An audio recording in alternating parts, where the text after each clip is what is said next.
It's Friday, November 24th, day after Thanksgiving.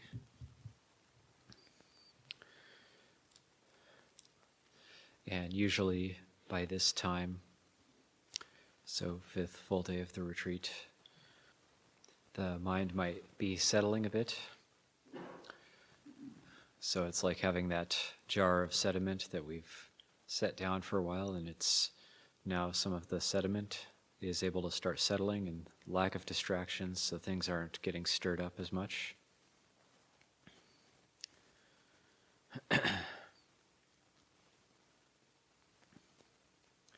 So we could think of it as settling the body and speech, which is the external precepts, which leads to settling the mind. The settling the body and speech is Vinaya, and settling the mind is Dhamma, and that includes sense restraint. We could think of that as virtue of the mind. So the Vinaya is like the virtue of body and speech, and the Dhamma is the virtue of the mind. And we could think of the whole of Dhamma Vinaya as the training of body, speech, and mind. Of course, as many of us know, the Buddha didn't name his religion Buddhism. He named it Dhamma Vinaya, or you could name it like this great scholar monk in Thailand, Prapayutto. He calls it the teaching of something like the teaching of modifying our behavior according to natural law. Or what popped into my mind yesterday was we could also call the religion how to deal with your karmic baggage-ism. That's you could also call it that, because all of us bring karmic baggage to the practice, and then we just have to deal with it. And really the path of practice is dealing with our karmic baggage. Also, I liked Ajahn Sudhiro's answer to what was some of your most inspiring teachings by Ajahn Chah. And one thing he said was that a lot of these great meditation masters and great Ajahns have these really inspiring biographies, but Ajahn Chah was different in that, you see, it was a struggle for him much of the time, whereas sometimes, probably most of the biographies of meditation masters out there are more like hagiographies, where everything, it was almost like they were born good, and then it was just onward and upward from there. And even now you get autobiographies of Western Ajahns starting to come out, and it's much the same, like they were good from the beginning, and then it was just better and better. And so for myself, I also was really inspired by Ajahn Chah, because a lot of what I experienced in my life early on, reading about Ajahn Chah and reading some of his teachings, even though his biography as we have it now wasn't out yet, it was a long time since it would be released, still Ajahn Chah would talk about his own life a lot and his own foibles and mistakes he made along the path of practice, and I've been able to relate to that a lot over the years. Just his mental obsessions, like getting obsessed with sewing projects or work projects, and I could relate to that, where he talks about not having a bowl lid and becoming obsessed with weaving a bowl lid out of like a bamboo, and then trying to like lacquer it and finish it in different ways, and it not working out, and how frustrated he got about this, and how he suffered a lot over it. Or just the time that Ajahn Chah talks about where he needed to make a robe, and at that time there was no sewing machines. Ajahn Chah was still a student living with one of his teachers named Longpo Kinari, who himself was a disciple of Longpo Sao. And Longpo Kinari was a monk who didn't speak that much, and just more taught through example. And he was also someone who would be known to just kind of putter around the monastery fixing things. He was known as a meditation master, but at the same time he was very ordinary. So he would just go around the monastery fixing things, or he might do walking meditation and walk back and forth 2 or 3 times and then go and fix something in the monastery. And Ajahn Chah at that time, he was doing a lot of walking meditation and a lot of sitting meditation, and was wondering, started having doubts about his teacher. He just walks back and forth 2 or 3 times, and then he goes and fixes something in the monastery, or starts sweeping, or just starts cleaning something. Here I am doing all this walking meditation, and is he really, is his practice really that good? And then at a certain point, Ajahn Chah had to make a new robe. His current robe was becoming very threadbare, so he got permission to make a new robe, and so he was sitting under a tree sewing this robe. And he was so intent on sewing it that he started out in the shade, but then the shade moved, and then the sun was just beating down on him, and he was just pouring sweat and getting really hot, and still trying to just sew this robe as quickly as he could. And Lumpur Kinnari walked by and said, "Well, what are you doing?" And Ajahn Chah said, I'm sewing a robe." And he's like, "What are you going to do after that?" He said, "Well, after that, I'm going to go fix this other thing." And then he said, "Well, what are you going to do after that?" And he said, "Well, after that, I'm going to go meditate." And then he said, "Well, what are you going to do after that?" And then he thought, "Oh, right. This is a teaching." And then Lumpur Kinnari said something like, "Whatever you're doing, that's practice. So it's not like you're just getting this done. You shouldn't relate to this as getting it done, just so you can continue with your practice." So Ajahn Chah took that he talks about that in one Dhamma talk as being an important teaching for him in his monastic life. So that anything can be taken as practice. And then he realized that his teacher actually had some wisdom and was able to point out his faults of how he was holding his own mind.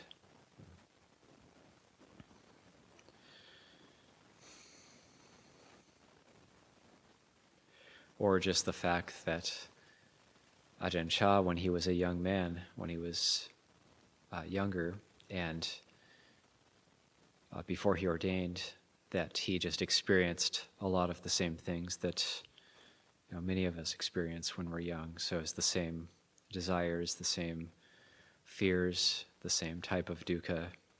And so he was an ordinary person. And he also experienced things like love and heartbreak, and this he was able to talk about this later. And also in his monastic life, he experienced great obstacles, great defilements arising, and then a lot of them were very embarrassing, what was coming up in his mind. And then eventually his biographers, the people who were going to write down a lot of his life story, said, "Well, those really those parts of your story, we should leave them out." And they went to Ajahn Chah and said, "I think this will be embarrassing for you to have all this in your life story, and we should leave it out." And then Ajahn Chah said, "Well, if you leave out those parts where the defilements were really coming out, if you leave that out of the biography, you can just scrap the whole thing. Just don't even write it." Because he saw that would be of benefit, and that would be truly relatable for people. So with Ajahn Chah, you get this incredible honesty with which he related to himself and his practice over time. There's even one story where it was much later in his life. Actually, Ajahn Chah had fallen in love as a young man, and then the girl that he liked, they have become close, but then there was an arranged marriage, and then one of his best friends was the one who ended up quote-unquote getting the girl, or marrying marrying her. So he was very heartbroken by that. And he talks about that later on. And her and her husband ended up being students of Wat Nong Papong, of Ajahn Chah's monastery, and then going there until the time Ajahn Chah passed away, or maybe they passed away first, I can't remember. But there was one story where Ajahn Chah kind of, after he was the abbot of Wat Papong and already a famous teacher, and then a layman coming up to him saying, you know, Ajahn, you tell us to practice, but you don't realize that, you know, for you it's been so easy, and for us, we're lay people, and it's really difficult. And then he said, I think he said something to the guy like, if you think it was easy for me, you know, come closer, I want to punch you.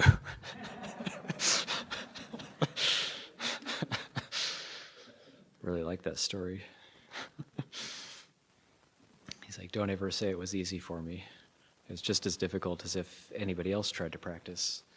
So, or I also remember Ajahn Jandi, a student of Ajahn Chah, who's really well-regarded, great teacher in Thailand, the abbot of Wat Amphowan in Chonburi, and then he came to Abhayagiri one time, and I remember it was the first time I'd met Luang Por Liam. Luang Por Liam and this monk, Ajahn Jandi, came with him, and I had been a monk for 1 year, one vasa, and so I hadn't ever been to Thailand yet, and I was still very new, and also getting to that point where I'd been in the monastery for about 3 years, and that's when we say what we call the honeymoon period of being in the monastery, where you're super inspired and things. You're really amazed at being part of this monastic lifestyle, which is rare in the world, and reading teachings of the Buddha and getting really, really inspired. And then after 3 or 4 years, usually it won't last longer than 4 years for even the most inspired person. So for me, that was when that period was wearing off. And then when that wears off, that's usually when people decide, are they really able to do it or not? Because then the monastic life becomes normal. And having been there for 3 or 4 years, it's just like the Groundhog Day. Like every day is just the same, and it's just drudgery. And so my own honeymoon period was wearing off at that time, and I was just really upset with myself at the various defilements that were still there, and that I couldn't deal with these things quickly, because also as an American, you want to be done with things quickly and get the quick fix, and want to get enlightened quickly, and want to find some sort of shortcut or some sort of hack, some sort of enlightenment hack to get there quickly and just be done with it.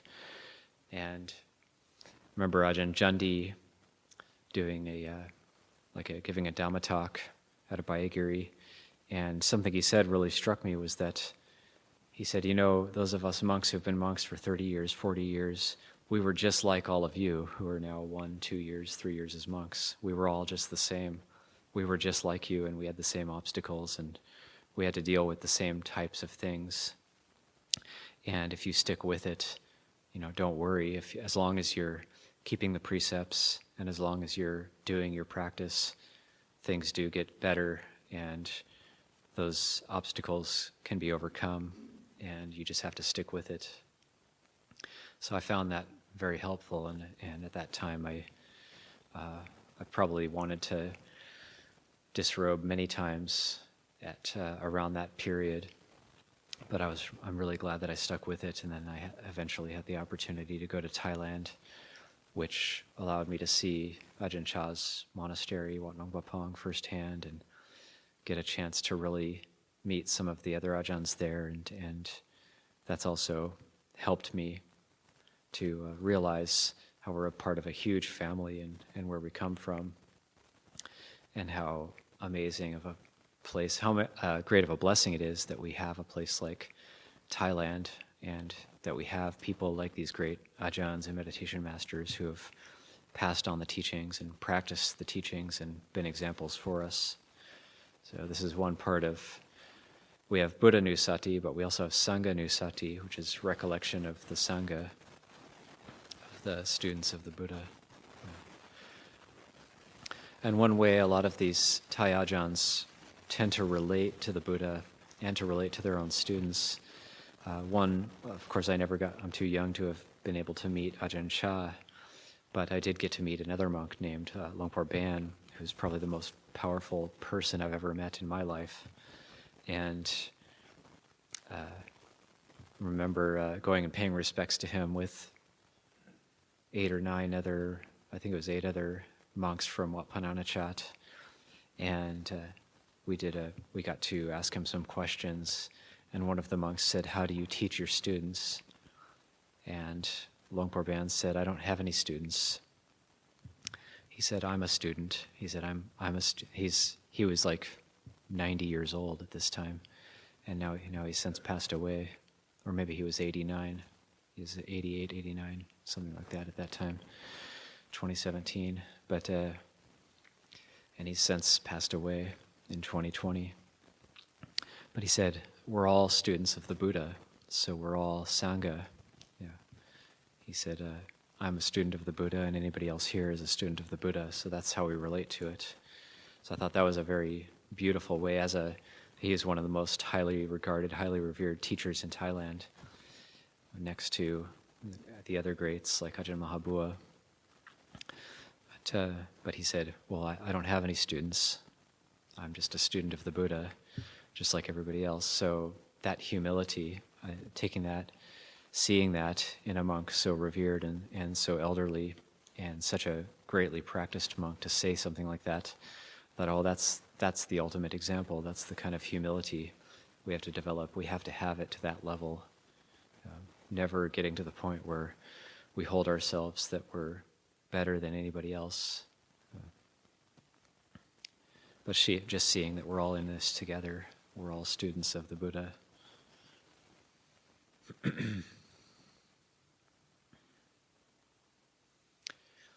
So in order to uplift the mind, or to inspire the mind, or to encourage the mind, these are some good things to think about, not just Buddha Nusati, but also Sangha Nusati, and also Longpor Cha Nusati, and thinking of Longpor Cha's life. And I can just find it so relatable. I think for myself, as a young man, I experienced many of the same things that he did. And I remember experiencing things like great sadness and distress, not really knowing if what I was doing with my life was right, or just thinking whatever I was doing when I was going to university, for example, as being completely meaningless and not really seeing any benefit to it, and wondering, and there's just a lot of confusion, a lot of sadness, a lot of distress, and those types of things eventually leading me to want to seek out some sort of spiritual path, and eventually, through various circumstances, leading me to read Ajahn Chah's teachings, and then eventually to the monastery. So, and then even after being at the monastery, then being able to reflect on Ajahn Chah, how he said things like, there's one story of Ajahn Chah where he's practicing on his own, and he's experiencing this incredible loneliness. And he said he's on this hillside, and it's just kind of like lightly raining, and it's cold, and he's just cold and by himself on this dark hillside meditating, and he can see down to this village down below, and they're having a big party in the village.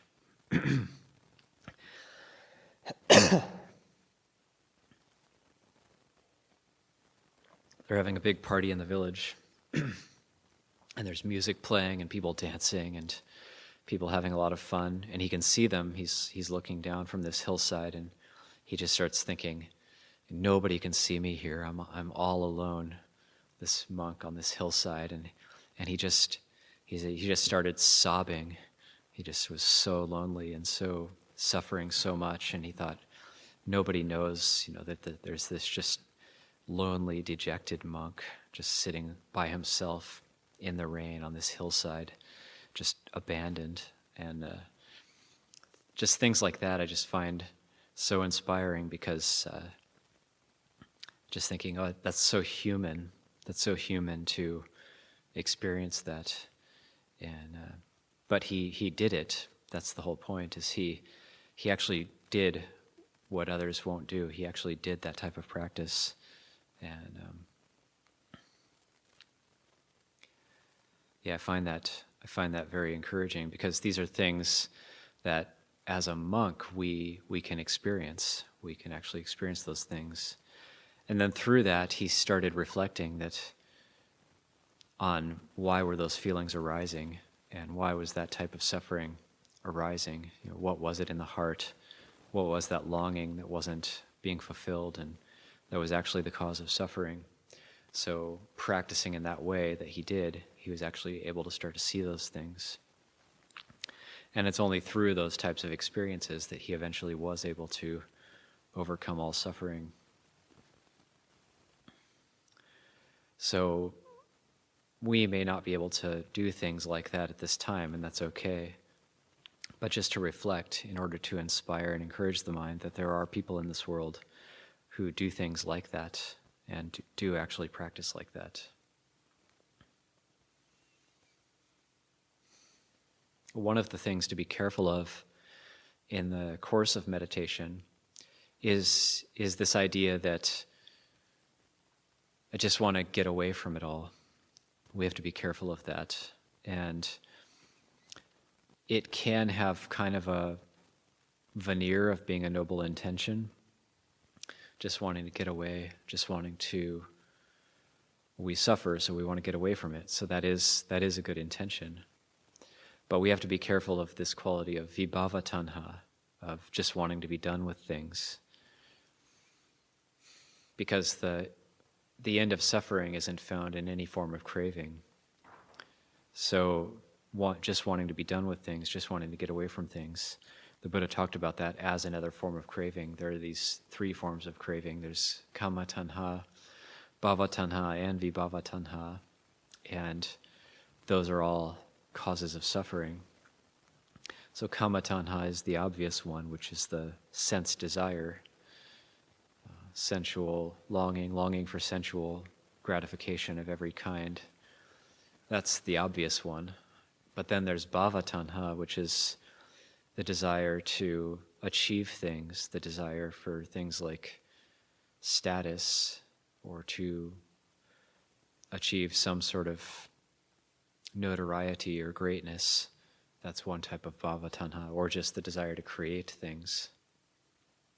And then vibhava tanha is the desire to get rid of something, or to be done with things, the desire to just get away, the desire to push things away. But all of those keep that cycle of suffering going. So what we're looking at is the middle way isn't just in the middle of all those, but it's a transcendent state, which is through the relinquishment of those cravings. There's also this teaching of, it's the first teaching in the Samyutta Nikaya, in the Deva Samyutta, of a Deva coming and asking the Buddha, how did you cross the flood? And so this was a teaching that Longpo Cha really liked to quote as well. How did you cross the flood? And then the Buddha answers, by neither moving forward nor by stopping still did I cross the flood. And the Deva then says, well, what do you mean? How can you not move forward and not stand still and thereby cross the flood? And the Buddha says, well, when I embarked upon the journey to cross the flood, when I moved forward, I got whirled about. When I stood still, I sank. So therefore, I crossed the flood by neither moving forward nor standing still. So really what this points to is that balance of the middle way. Just trying to get things just right. So looking in our mind when we're meditating, what's our intention with meditating? Are we trying to blot things out, or are we trying to achieve something? So is that vibhava tanha and that bhava tanha subtly getting in there? Yeah.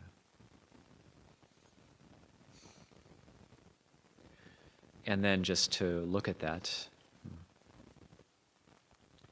So sati, Sati is the middle way. Sati sampajanya, the mindfulness and clear comprehension, is the middle way. Or you could say mindfulness of the body is the middle way. The satipatthana is the middle way. You could also say that. And when we meditate and the mind's not getting peaceful and we think, oh, well, they told me to not be in vibhavatana or bhavatana and I can't do it and it's not working. But then look at that. That's berating ourselves in that way is another type of vibhavatanha. So it creeps in. It creeps in various ways. Self-judgment.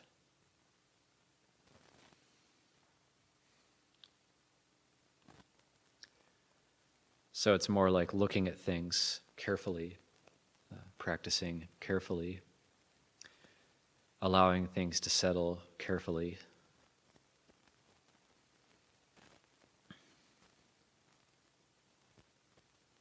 And then when we allow that type of space, we put space around things, we develop equanimity. And when we practice in this way, then the mind does start to settle a bit, and some deep contentment can start to arise, and we might even think, wow, this is really peaceful. I didn't know that type of state was possible. And then after that we might think, well, what do I do next? So also being careful of that, what do I do next question.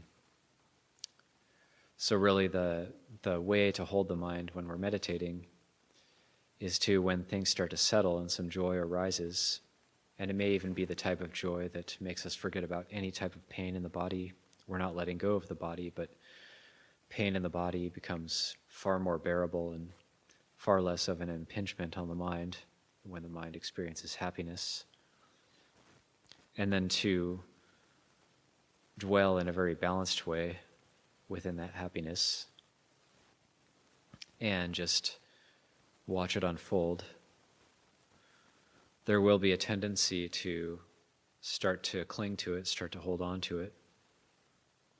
But try to hold on to it in a way where you have one palm up, open palm, rather than grasping it. Ajahn Chah used to say that when we talk about letting go, it doesn't just mean dropping everything all the time. We do have to pick things up. But when we pick them up and hold them like this. And he would say, have his palm up. He would say, when you pick things up, you hold them like this. With the palm up, you don't hold them like this, with a closed fist and down. So when you hold them with open palm, you can easily set them down. You can pick things up and set them down as needed. So when we reflect on things like this, some of the difficulties that Ajahn Chah may have experienced in his practice or past difficulties that we've experienced in the course of our practice, and then we reflect on things like the three types of tanha, kama tanha, bhava tanha, and vibhava tanha, and how that there are these obstacles that seem insurmountable, but then sometimes the mind can settle and can start to become peaceful. And when we reflect on these things, sometimes it might seem like, oh, maybe it's too difficult. But I think it's more that something like the life story of Ajahn Chah, it's more an encouragement just to keep at it, just to keep going. Just like Ajahn Jandi was telling us all those years ago at Abhayagiri, just keep at it. Because everybody can develop. And just remembering that that's the positive side of the law of impermanence, is that we can develop. And if we become critical of others, remembering that they can develop as well. So we can sit for about 15 more minutes, and I'll ring the bell, and then there can be a change of postures.